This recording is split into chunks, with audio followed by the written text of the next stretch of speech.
job seekers, Jennifer Tardy here. I'm your career success coach, and we are back for another video. And in this video, we're answering the question, what is the gender pay gap? What is that conversation all about, and why should you care? So I hope that you stick around all the way through this video, because I'm still going to offer you my favorite segment, which is the career success bonus tip for UPs or underrepresented populations. So let's get right into it. I'll see you on the other side.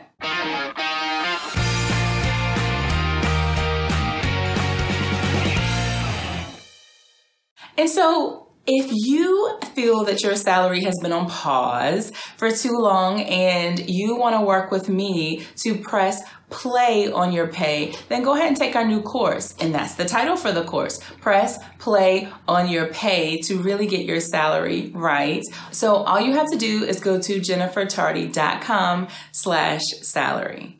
Now back to this video. In this video, I'm going to answer several questions related to what is the gender wage gap, what it's all about. And let's get right into the first question right now. So question number one, what is the gender wage gap exactly? And in effect, it just talks about the differences in pay between men and women, the historical differences in pay, specifically for people who are doing the same or similar work. And this typically refers to annual pay. And so it's looking at historical pay for people typically doing the same work across an annual salary or a year. And it's showing the differences between men and women.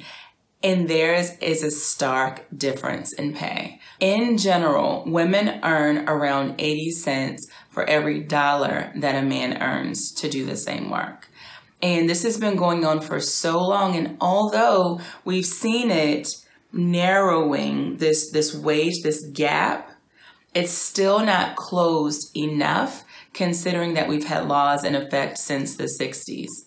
So let me ask you, do you already know how long it typically takes a woman to earn the same annual salary that a man earns in 1 year?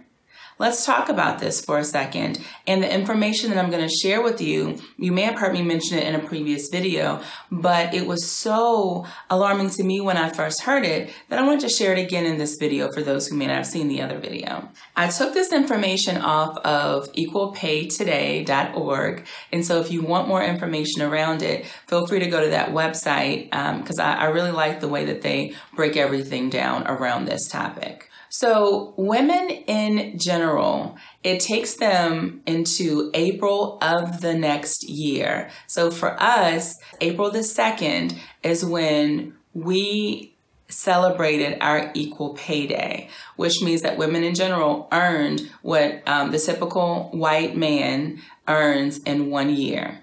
Now, if you are Asian, your equal pay day is a little bit earlier. It's March the 5th if you're an Asian woman. If you are a white woman, your equal pay day is on April the 19th. If you're a black woman, your equal pay day is on August the 22nd. If you're a Native American woman, your equal pay day is September the 23rd. And if you are Latina, your equal pay day is on November the 20th. It will literally take you 11 months into the new year to earn the same pay that someone earns to do the same work that you're doing in 1 year. So this is something that I really wanted to point out, and this is why it's such a serious topic. As a matter of fact, if you haven't already watched a previous video that I've done, Getting the Pay That You Deserve, after you watch this video, I want you to also pay attention to that video as well too. So then question number two is, how did we get here? Like, how did we get into having such a broad gap between pay between genders, in addition to discrimination? Because we know that discrimination was a major part of it. And so it already goes without saying. But here are 4 other reasons through my research that I'm learning that we've gotten ourselves here over time. Number one, it's typically the types of jobs that we enter. The types of jobs that women generally enter historically compared to men have been more lower skilled jobs, according to this research. We just enter different types of jobs. We often have historically gone into more administrative jobs than management jobs. I love the fact that that direction is shifting presently as you see more women going into management, executive levels, and board levels as well too. Number two, historically, we've been working more part-time jobs than full-time jobs compared to the opposite sex. Number three, historically, as a gender, we negotiate our pay less. And if we're not negotiating our pay, then that is also going to keep us behind as well too. Number four, historically, we've been more prone to wait until we meet every single qualification for a position before we ever even decide to apply for that higher level position, that promotion, whatever the case may be. We wait until we can cross everything off of our list, whereas the opposite sex, men, tend to say, okay, I meet some of these and I can figure the rest out. And they'll still apply to that job, which helps them to oftentimes get ahead. So through my research, these are the things that I found that historically have created that broadened difference in pay. So just as a question for you, do you think that you're being underpaid? And if you think that you're being underpaid, what do you think has contributed to that overall for you? Tell me in the comment section below and let's you and I get a conversation started. So then the next question that I want to answer is the question about, so what's being done to fix this? What's being done to create more equality and equity in pay between genders? And what I can tell you is that there are three things that are really happening that I've seen. There are probably a lot of additional things. There are three things that I definitely want to mention in this video.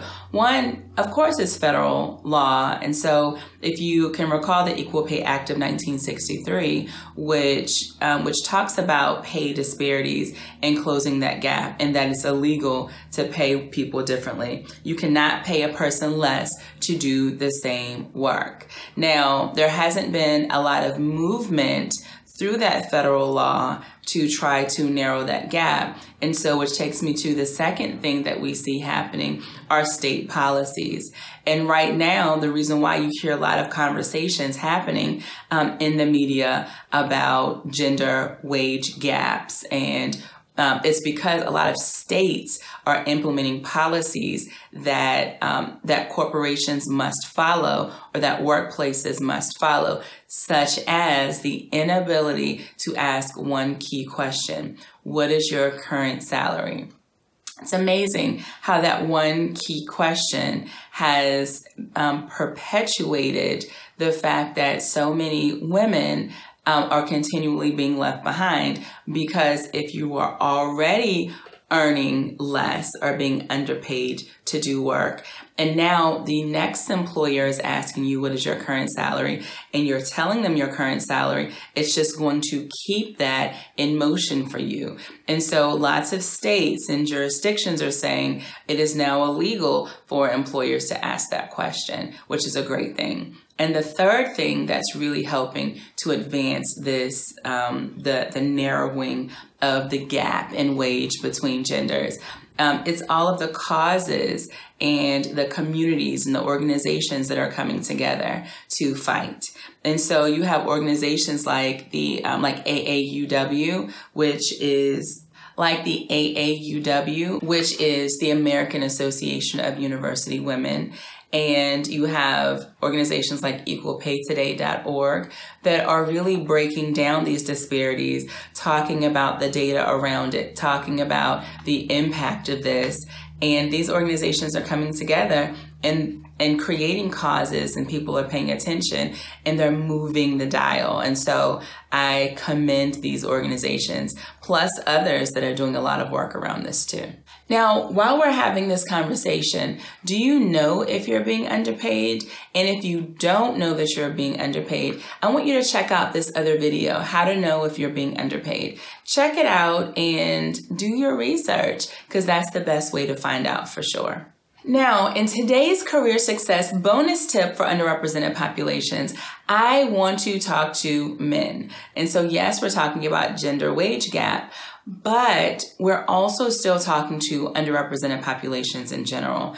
And so as we're talking about men, I want to talk about the statistics around men of color and where they fall in terms of being underpaid. Men of color are also being paid under what they should be getting paid. And so if you put it in order of who's paid from highest to lowest, specifically as we're talking about men, it goes in this order. Asian men are actually the highest paid. And then after Asian men, it's white men. And then after white men, it's black men. And after black men, it's Hispanic men. And that is the order of pay. So I definitely want to make sure that if you're a man and if you're watching this video, that you're also paying attention to how to get the pay that you deserve and if you're being underpaid overall too, because this can potentially also affect you. So thank you for watching this video, and I truly hope that you left with a lot of insight around your own pay and what the gender wage gap is really referring to and what it's all about. And so if you like this video, please be sure to subscribe to the channel, click the bell so that you can also be alerted as we show new videos in the future, which is every Tuesday before noon.